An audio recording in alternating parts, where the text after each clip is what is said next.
नमस्कार, स्वागत है आपका। आप देख रहे हैं प्राइम टीवी और मैं कीर्ति। वक्त हो चला है पहाड़ समाचार का। उत्तराखंड के मुख्यमंत्री त्रिवेंद्र सिंह रावत बेहतर उपचार के लिए दिल्ली एम्स रवाना हो गए हैं। बता दें कि कुछ दिन पहले सीएम की कोरोना जांच रिपोर्ट पॉजिटिव पाई गई थी, जिसके बाद से वो होम आइसोलेशन में थे। वहीं मुख्यमंत्री के फिजिशियन डॉक्टर NS बिष्ट ने बताया कि मुख्यमंत्री त्रिवेंद्र सिंह रावत का स्वास्थ्य ठीक है।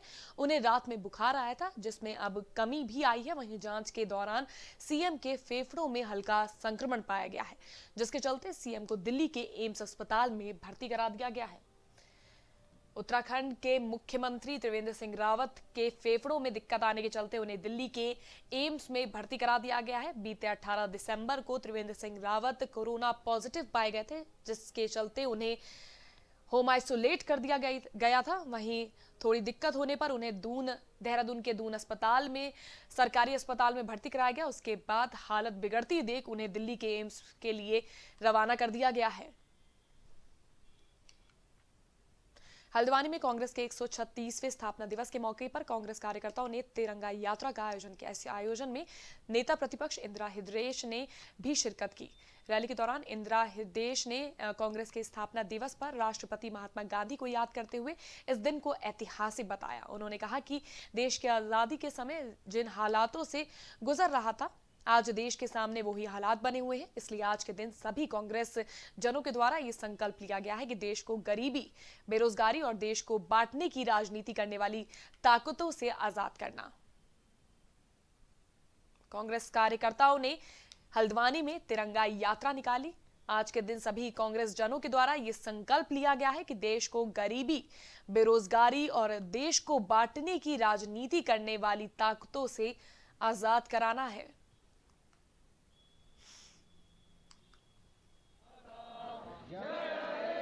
आज कांग्रेस का राज्य स्थापना दिवस मनाया जा रहा है और तिरंगे झंडे के साथ लोग यात्राएं निकाल रहे हैं। ये बड़ा ऐतिहासिक दिन है। ये बहुत ऐतिहासिक दिन है जब देश की आज़ादी में जेल में बंद तन्हाई में रह रहे लोग सह रहे थे। देश को आज़ाद कराने के लिए अंग्रेजों से थी लड़ाई। बिना अस्त्र शस्त्र के गांधी ने रास्ता दिखाया था और हमने आज़ादी प्राप्त की। इसलिए इस स्थापना दिवस को हम याद करते हैं और संकल्प लेते हैं। इस समय भी देश की जनता बहुत परेशान है। किसान परेशान है, व्यापारी परेशान है, बेरोजगार परेशान है, महंगाई से स्थिति बहुत खराब है। तो इसलिए हम सब लोग ये संकल्प लेते हैं पुनः एक नई आज़ादी के लिए, पुनः आर्थिक अर्थव्यवस्था को सुधारने के लिए, घर में सबको रोजी रोटी मिले, इसकी लड़ाई लड़नी है।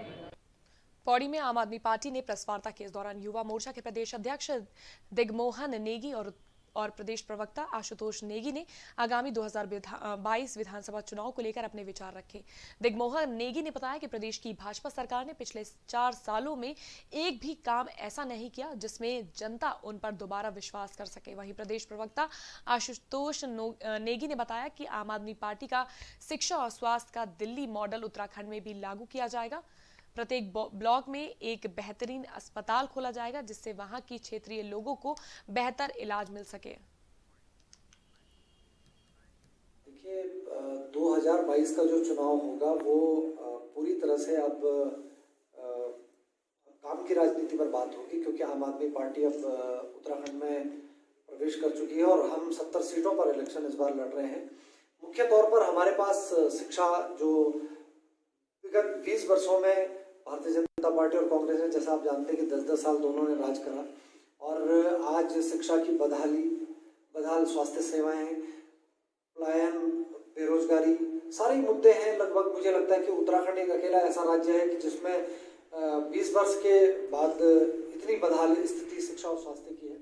लालकुआं में कांग्रेस पार्टी के 136वें स्थापना दिवस के मौके पर कांग्रेस कार्यकर्ताओं ने शहीद स्मारक से तहसील चौराहे तक तिरंगा रैली निकाली। इस दौरान रैली में भारत माता के नारे लगाए गए। मौके पर पूर्व कैबिनेट मंत्री हरीश चंद्र दुर्गापाल ने क्षेत्र व प्रदेशवासियों को कांग्रेस के 136वें स्थापना दिवस की बधाई दी और कहा कि देश की आजादी में कांग्रेस का बहुत बड़ा योगदान है। वहीं भाजपा सरकार देश की एकता को तोड़ने की कोशिश कर रही है।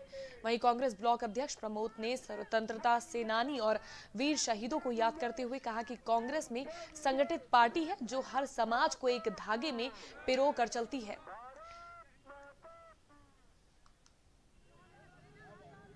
आज 136वां जो राष्ट्रीय स्थापना दिवस कांग्रेस का है वो आज बड़े उत्साह के साथ पूरे देश में विदेशों में मनाया जा रहा है कि कांग्रेस पार्टी ने एक बहुत बड़ा एक संदेश देश को दिया, आज़ादी दिलाई, देश में समग्र विकास की भावनाओं को फैलाया।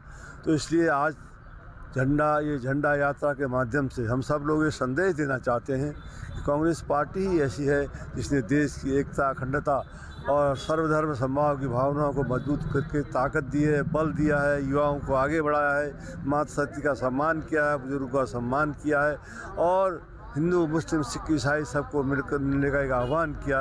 ये ऐसी महान पार्टी, राष्ट्रीय पार्टी, इस देश का स्थापना दिवस बड़े जोरदार तरीके से यहाँ भी पूरे देश में, जनपद में, राज्य में और पूरे देश में मनाया जा रहा है कि जो हमारा भारतीय राष्ट्रीय ध्वज है, राष्ट्रीय तिरंगा है, जो भारतवर्ष जो हमारा जो पूरे विश्व में सबसे बड़ा लोकतांत्रिक देश है, उस राष्ट्रीय तिरंगे को आज हम नमन करते हैं और आज इस तिरंगे के माध्यम से सभी लोगों को संदेश देते हैं कि भारत में चाहे हिंदू हो, चाहे मुस्लिम हो, चाहे सिख हो, चाहे ईसाई हो, सभी धर्म सभी लोगों के साथ लेकर चलने वाली जो कांग्रेस पार्टी है, आज उसका ये संदेश है कि भारत अभी भी संगठित है, एक फूलों का गुलदस्ता लेकर इस देश को चलाने वाली पार्टी है। कांग्रेस संगठन के 136वें स्थापना दिवस के अवसर पर कांग्रेस सेवा दल के द्वारा स्थापना दिवस धूमधाम से मनाया गया। साथ ही आंदोलनरत देश के किसानों के समर्थन में जुलूस प्रदर्शन भी किया गया। कांग्रेस स्थापना दिवस के मौके पर पूर्व राज्य मंत्री जसवीर राणा के नेतृत्व में कांग्रेस सेवा दल के कार्यकर्ता स्थानीय हिंदू पंचायती धर्मशाला में एकत्रित हुए और कांग्रेस के स्थापना दिवस पर देश के क्रांतिकारी नेताओं को श्रद्धा सुमन अर्पित करते हुए देश के समर्पित कार्यकर्ताओं को शुभकामनाएं दी। इस अवसर पर झंड चौक स्थित तिरंगे ध्वज को सलामी देते हुए राष्ट्रगान गाया गया। वहीं कांग्रेस सेवा दल कार्यकर्ताओं के द्वारा उप जिलाधिकारी के माध्यम से महामहिम राष्ट्रपति को किसानों की भावनाओं के अनुरूप बिल वापस लेने की मांग भी की गई।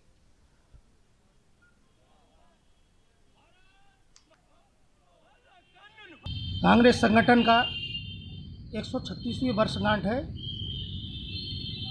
इस अवसर पर कांग्रेस सेवा दल द्वारा कांग्रेस की नींव रखने वाले हमारे सही महान क्रांतिकारियों को नमन किया गया।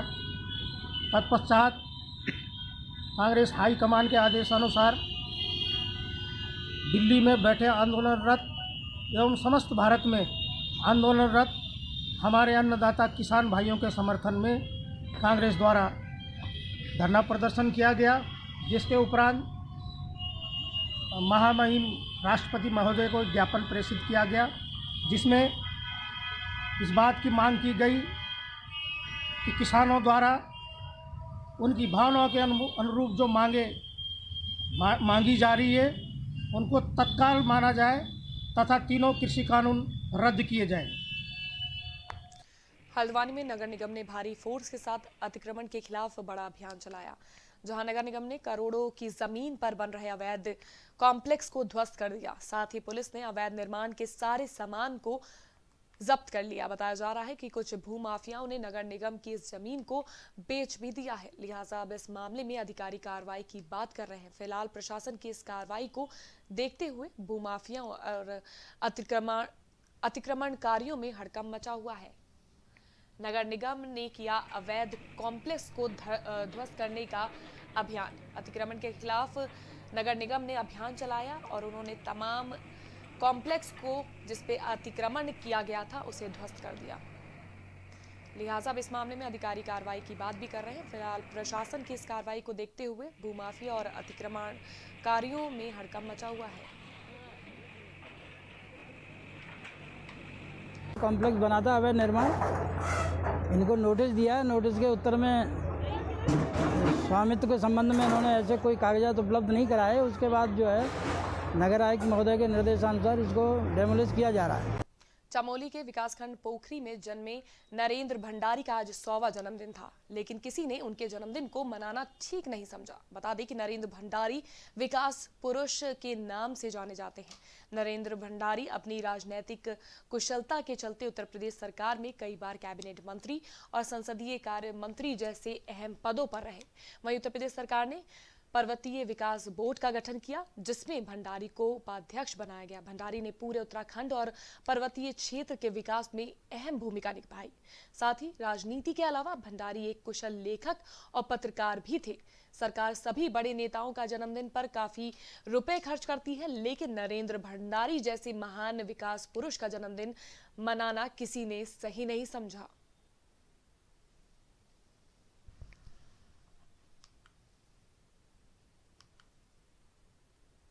भंडारी की 100वीं जन्म तिथि पे उनको नमन करता हूँ। इस 84 स्थलीय का नमन करता हूँ कि जिसने इस महापुरुष को जन्म दिया है और इस महापुरुष के इतने कार्य करने के बावजूद भी आज उनका कहीं वजूद नहीं के बराबर है। पोखरी में एक बोर्ड लगा हुआ था, गोपेश्वर पोखरी मार्ग, नरेंद्र सिंह पोखरी गोपेश्वर मार्ग, वो भी हटा दिया गया है। जबकि वहाँ पे एक मूर्ति की स्थापना की गई है बल पोखरी में, जो भी स्टेडियम के बगल में की गई है।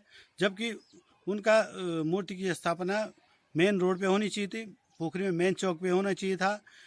उनकी 100वें जन्मदिन पे वहाँ पे हर्षोल्लास होना चाहिए था। जबकि यहाँ पे कई प्रतिनिधि रह चुके हैं जो कि आज तक उनका किसी ने कोई ध्यान नहीं दिया। पिताजी की मृत्यु के बाद यहाँ पे कैबिनेट, यहाँ के कांग्रेस के कैबिनेट मंत्री भी रहे, यहाँ विधायक, भाजपा के विधायक भी लगातार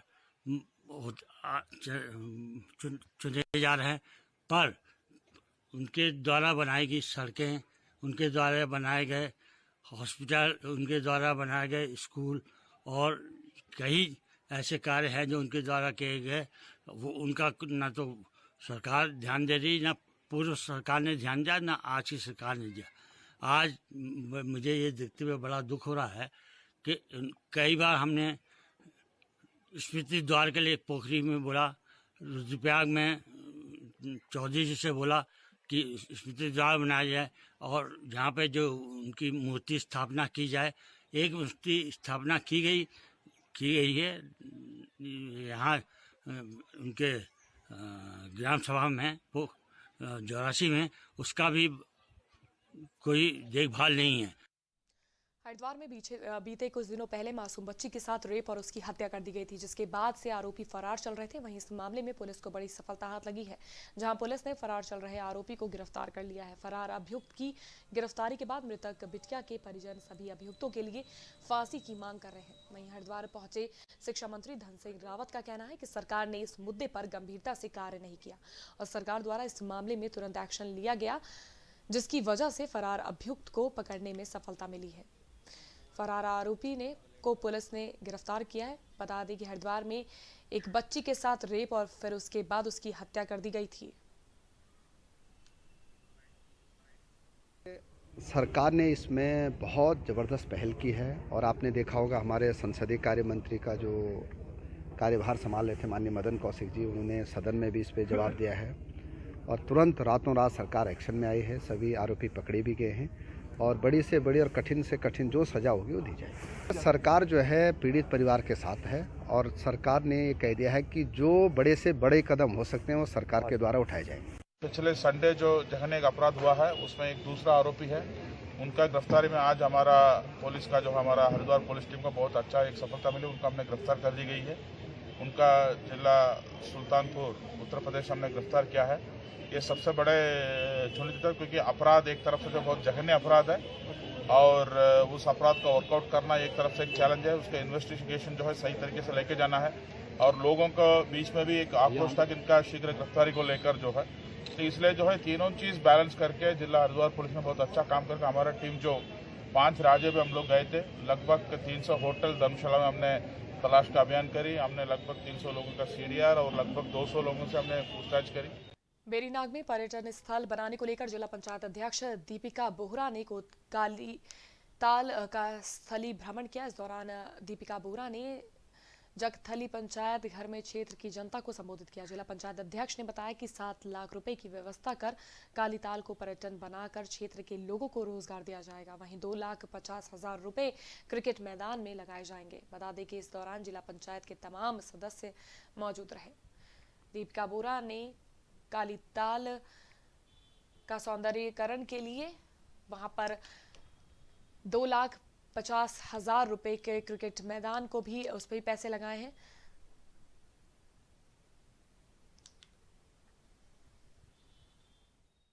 मांग रखी गई है और जिला पंचायत के माध्यम से भी पर्यटन विभाग के द्वारा इस पर्यटन क्षेत्र का विस्तार करने की मंशा से यहाँ पर घोषणा की गई है और 7 लाख रुपये प्रस्तावित किए गए हैं और आत्मनिर्भर और आत्मनिर्भर भारत और स्वरोजगार युवाओं को देने के लिए जिला पंचायत के द्वारा इस योजना पर जा रहे हैं और सदन प्रसाद को हम इसका विश्लेषण करके इस योजना को आगे बढ़ाएंगे। जोशीमठ के औली मोटर मार्ग पर पर्यटक वाहनों की आवाजाही से भारी जाम लग गया। बता दें कि औली में बदलते मौसम के मिजाज और बर्फबारी के दीदार के लिए करीब 3,000 सैलानी पहुंचे हुए हैं। वहीं वाहनों की पार्किंग स्थल की कमी के चलते जोशीमठ मुख्य बाजार से लेकर औली तक 16 किलोमीटर की दूरी पर जगह जगह जाम लग रहा। वहीं स्थानीय नगर पुलिस जाम खुलवाने की पूरी कोशिश में लगी हुई है। वाहनों की आवाजाही में औली में भारी जाम लगा। भारी संख्या में औली में इस समय सैलानी पहुंचे हुए हैं जो कि इस वक्त औली की बर्फबारी का लुत्फ उठाने के लिए पहुंचे हैं, जिसकी वजह से वहां पर यातायात बुरी तरह से बाधित हो रखा है। 3,000 सैलानी इस वक्त औली में पहुंचे हुए हैं, जिसके चलते वहां पर पार्किंग की कमी होने के चलते यातायात बाधित हो रखा है और जाम की परेशानी उत्पन्न हो रही है।